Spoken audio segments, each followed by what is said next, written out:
do a ton of holiday baking. So I make my pie crust ahead of time.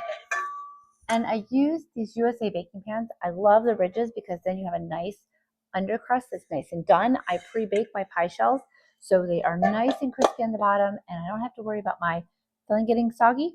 Okay, or making the crust soggy.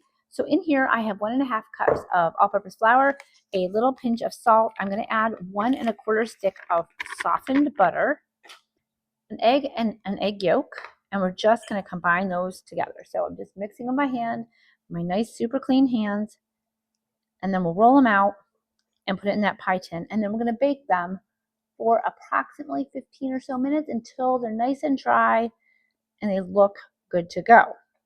So you'll see what I'm talking about, and you'll see why I use the USA baking pan. All right, just like that, our pie dough has come together. We're going to roll it out. Now the pie dough is done, and I've placed it in between 2 sheets of plastic wrap. I formed it with my hands into a circle, or a rough circle, and now we're just going to start from the center, pull it out.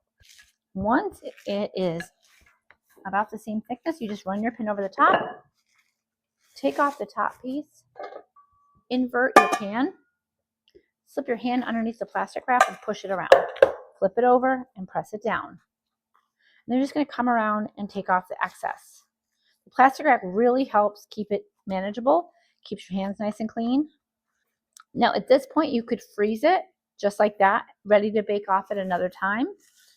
But we're going to bake this off so I can show you how amazing this pan is at getting the under part of the crust nice and crusty. In most pans, you would have to go ahead and blind bake it this way. So you'd have to put one pan on top of the other. But this pan is so nice and kind of indent the bottom a little bit so that it doesn't rise up.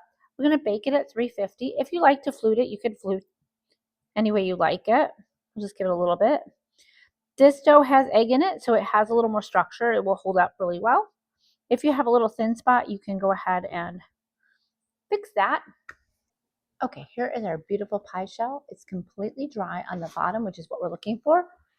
And now we're going to turn it into a pecan pie.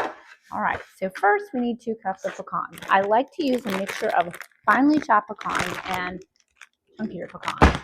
So here we go. We're going to add the 2 cups right to the bottom. And you'll see there are some little pieces and some bigger pieces in there. Perfect.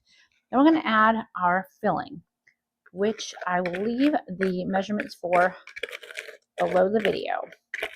But having a nice sturdy pan helps a great deal. That's going to keep everything where it should be. Now the pecans will rise to the top on baking, so you don't have to really worry about where you place them, unless you're going for a decorative approach, in which case halfway through you would arrange your pecans. But we're going for kind of a rustic pie, so I'm not going to worry about all that.